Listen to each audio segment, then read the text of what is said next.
existem livros que são um pouquinho mais complicados de explicar. E eu acho que O Perigo de Estar Lúcida, da escritora e jornalista espanhola Rosa Monteiro, é um deles. Eu já tinha lido A Louca da Casa, que já falava um pouquinho da loucura com a arte de escrever, com a criatividade.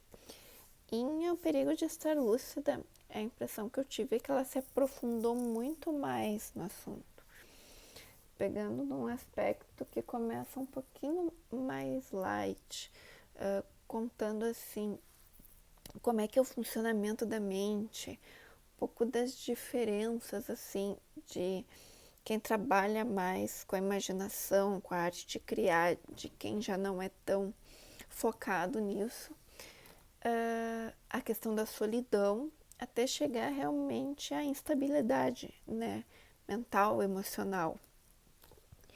Então, como ela também tem conhecimento em psicologia, ela faz todo um embasamento, ela traz explicações nisso.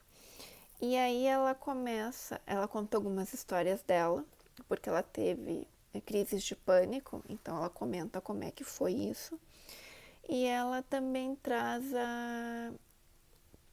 a questão de alguns escritores, né, que resolveram não só escrever seus próprios livros, como escreveram seus próprios fins. E ela faz toda, além de contar as histórias principalmente de mulheres, né, que não é raro tu ver várias situações, principalmente as que nasceram em séculos anteriores, né, de serem subjugadas, de serem questionadas. Então, quando ela aborda isso, ela vai fazendo a explicação, mas ao mesmo tempo que se trata de pessoas que já cometeram esses atos há algum tempo, algumas coisas ainda são muito presentes, né? São muito atuais. Então, ela inclusive ela usa o termo tempestade perfeita, né? Uma hora há uma tempestade perfeita que a pessoa se sente apta, né, a escrever seu próprio fim. Então, que tu espere, né? Espere essa tempestade passar. E é justamente por contar essas histórias que eu acho que o único asterisco nesse livro é que eu acho que talvez uma pessoa que esteja num momento mais sensível, com pensamentos intrusivos, talvez seja um livro que, apesar dele estimular a espera de não cometer, né, atos que não tem como reverter, ele pode também despertar gatilhos.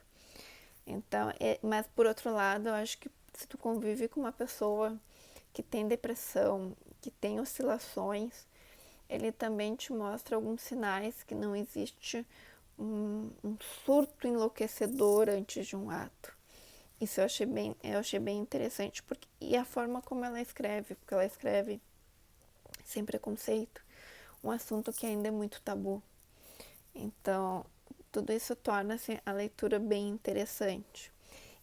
Só que ela não trata só disso, né? Tem essa parte sombria, mas ela também fala do ato de como é que funciona a nossa cabeça, o fato que daqui a pouco não é. Tem momentos que a gente acha que é só a gente que tem determinada opinião, determinado sentimento, e não. Que há muitas pessoas no planeta que sentem as mesmas coisas. Ela também comenta uma coisa muito interessante que é sobre a passagem do tempo, sobre não se enxergar com aquele número que define a tua idade, não te sentir naquela idade. Ela fala sobre perdas, né, de quem fica após as perdas, das tristezas. Por isso que também a solidão é algo que está presente em vários pontos. Mas sim, a base toda dela é muito a questão da loucura, né?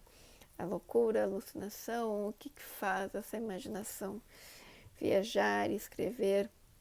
Então ele não é. E tem uma coisa muito legal que ela fez na Louca da Casa. Para quem leu sabe que existe uma situação que é repetida mais de uma vez. E aqui a gente tem a presença de uma mulher, que eu tenho uma teoria, mas não vou comentar para não dar spoiler, mas que ela também, né, se faz presente ao longo do livro. Então, e foi uma coisa assim, que eu terminei o livro com a dúvida se aquilo se é ficção ou se tem um pulo de verdade. Enfim, eu adoro a Rosa Monteiro.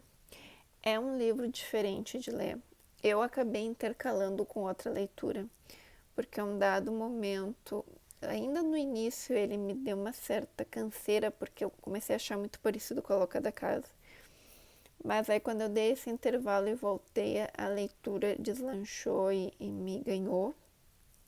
Então eu deixo a recomendação, principalmente para quem gosta dessa mistura de literatura, psicologia. Eu gosto de livros de psicologia e ela mexe muito bem com isso. Então fica a dica, se você já leu e gostou, pode deixar nos comentários. Se leu e não gostou, né, de forma educada sempre podemos discutir um bom livro.